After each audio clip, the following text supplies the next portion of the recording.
This is a video of Maupiti in the Society Islands, French Polynesia, and a look at the pass and what you might expect on arrival. Maupiti has one pass and it's open to the prevailing swell, so the advice we were given was to have less than 2 meters of swell forecast, less than 20 knots of wind, ideally not out of the south, and to arrive at about midday when the current in the pass is at its weakest. Approach the pass from a quarter of a mile out. The first range marker will take you on 004 degrees true, the second range marker onto 017 degrees true. The markers are painted white, red, white, and you line them up so that they become one. On the day we arrived in Maupiti, we had a 1.8 meter swell forecast. The wind was 15 knots out of the northeast, and we arrived at 1 o'clock in the afternoon and found less than 3 knots of current in the pass. One piece of local advice we were given is to stick to the centre of the channel rather than favouring one side or the other, as the red and green lateral markers are often quite a long way up onto the reef. Having arrived in such benign conditions, we did wonder what all the fuss was about, but a small increase of half a metre in the swell caused waves to break clean across the pass.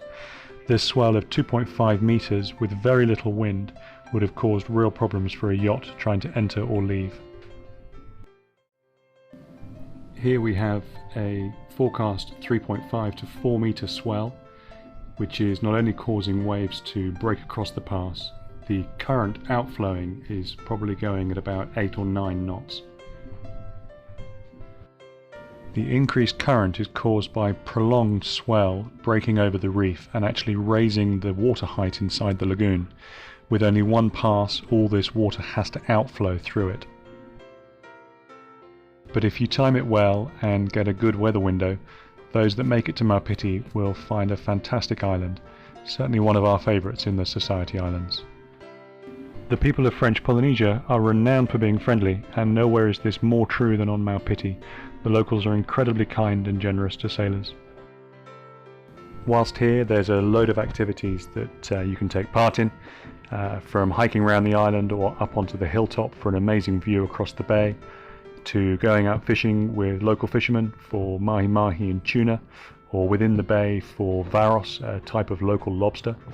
Other highlights for us were the beaches, the lagoon for swimming, and freediving with the manta rays, who can be found every morning at the manta ray cleaning station just outside the red channel markers north of the motu at the pass. When the day sadly came to leave this beautiful island, we waited for a day with close to 2 meters of swell and left first thing in the morning without a problem for the sail back to Taha. If you have any questions, you can get in touch with us through Two Drifters Travel on Facebook or the website.